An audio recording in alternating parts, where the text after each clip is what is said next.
Sir మీ దగ్గర ఇంకా ఏమేమి ఉంటాయి సార్? ఇలా ఇప్పుడు మీరు అడ్వాన్స్డ్ కోర్స్ ఉంది అని చెప్పారు. పాస్ట్ లైఫ్ రిగ్రెషన్ ఉంది అని. ఇంకేమేమి ఉన్నాయి మీ కమ్యూనిటీలో?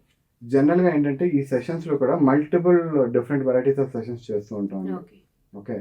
ఇప్పుడు ఎవరైతే పర్సనో తనంతట తాను వెళ్ళి తన పాస్ట్ లైఫ్‌ని చూసుకొని తనే హైయర్ కాన్షియస్‌కి కనెక్ట్ అయ్యి చేసుకునే పద్ధతిని స్కా డైరెక్ట్ సెషన్ అని చెప్తామండి. ఓకే. ఓకే. ఈ డైరెక్ట్ సెషన్‌లో ఆ పర్సనే వెళ్తారు. హ్మ్. అన్నీ తెలుసుకుంటారనమాట. ఓకే. మీరు కూడా ఏమి ఉండరు పక్కన. మేమే గైడ్ చేస్తాం. ఓకే. కానీ వాళ్ళు ట్రావెల్ చేస్తూ ఉంటారు. అవును. ఓకే. మేము ఎప్పుడైతే ఒక గైడెడ్ మెడిటేషన్ పద్ధతిలో వాళ్ళకి బ్రీతింగ్ టెక్నిక్స్, శ్వాస మీద ధ్యాస అని చెప్పి మల్టిపుల్ టెక్నిక్స్ ద్వారా వాళ్ళకి చాలా డీపర్ లెవెల్ ఆఫ్ ట్రాన్స్లోకి తీసుకువెళ్తాం అనమాట. అలా తీసుకువెళ్ళి వాళ్ళు పాస్ట్ లైఫ్ని కనెక్ట్ అయ్యేలా చేస్తాం. మేము గైడ్ చేస్తూ ఉంటాం. నెక్స్ట్ ఏం కనిపిస్తుంది ఏంటి అంతా రికార్డింగ్ చేస్తూ ఉంటాం అనమాట. సెషన్ అంతా అయిపోయిన తర్వాత వాళ్ళు రికార్డింగ్ చూసుకోవచ్చు. ఎందుకంటే సెషన్ అనేది అందరికీ గుర్తుండదండి. మనకి కళలు ఎలా అయితే కొన్ని కళలు మనకు గుర్తుండవు కంప్లీట్గా, కొన్ని కళలు కొంచెమే గుర్తుంటాయి, అలా జరుగుతుంటుంది కదా. అలాగే సెషన్ కూడా గుర్తుండొచ్చు, గుర్తుండకపోవచ్చు.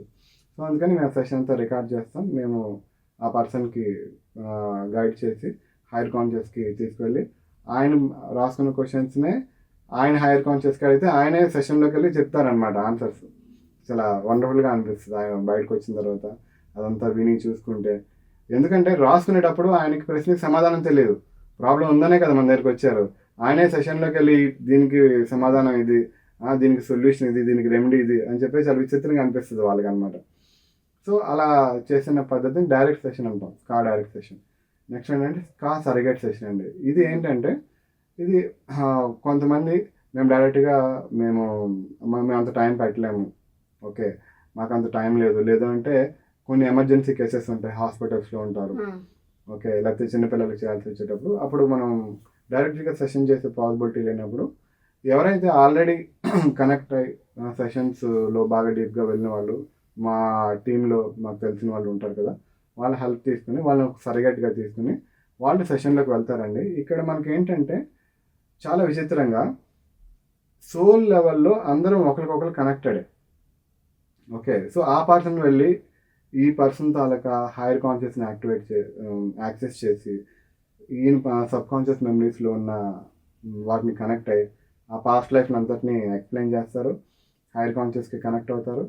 కనెక్ట్ అయ్యి అంటే పర్సన్ మాత్రం డైరెక్ట్గా ఉండరు, కానీ మిగిలిన ప్రాసెస్ అంతా సేమ్గానే జరుగుతుంది అనమాట. ఆ రకంగా ఇన్ఫర్మేషన్ తెలుసుకొని చేసుకోవచ్చు. ఇది స్కా సరగేట్ సెషన్ అండి. నెక్స్ట్ ఏంటంటే స్కా గ్రూప్ సెషన్స్ అని ఉంటాయి, అలాగే స్కా మల్టీ సెషన్ ఉంటుంది. గ్రూప్ సెషన్ ఏంటంటే జనరల్గా ఒక అవేర్నెస్ కోసం, ఒక క్వశ్చన్ అండ్ ఆన్సర్స్ కోసం ఒక పర్సన్ వెళ్ళి, ఇది ఓన్లీ క్వశ్చన్ అండ్ ఆన్సర్స్ ఉంటాయండి. జనరల్గా మేము ఒక అవేర్నెస్ ఎప్పుడైనా క్రియేట్ చేసేటప్పుడు ఎక్కువ మందిని ఒకటేసారి ఒక 20 మంది 30 మంది లేకపోతే జూమ్ సెషన్స్లో వచ్చి వాళ్ళు ఒక టాపిక్ మీద హైయర్ కాన్షియస్ మనం క్వశ్చన్స్ అడగవచ్చు. హైయర్ కాన్షియస్ ఆ టాపిక్ మీద మనకి ఒక క్లారిటీ ఇచ్చి ఒక అవేర్నెస్ ప్రోగ్రామ్లో చేస్తూ ఉంటాం. ఓకే. అలాగే మల్టీ సెషన్ అని ఉంటుందండి. ఈ మల్టీ సెషన్ దేని గురించి అంటే ఒక్కొక్కసారి మనకి నేచురల్ కెలామిటీస్ జరుగుతూ ఉంటాయి. రీసెంట్గా మొన్న విజయవాడలో వరదలు వచ్చాయండి కదండి.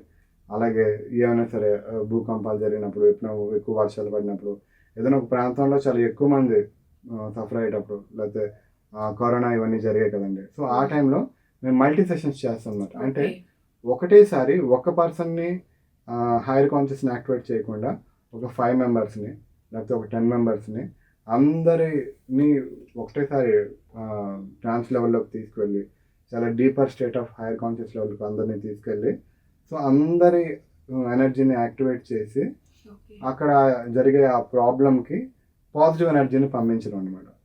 పంపించడం ద్వారా వాళ్ళందరికీ హెల్ప్ జరిగేలాగా కుదిరేలాగా అక్కడ చేయాల్సిందంతా వాళ్ళు చేస్తారనమాట. అలాంటప్పుడు అవి చేస్తూ ఉంటాం అనమాట. ఇప్పటి వరకు మేము ఈ మల్టీ సెషన్స్ లాస్ట్ ఒక ఈ 11 years ఎక్స్పీరియన్స్లో ఒక 5-6 వరకు చేసి ఉంటామండి. అంటే అంత అవసరం రావాలి.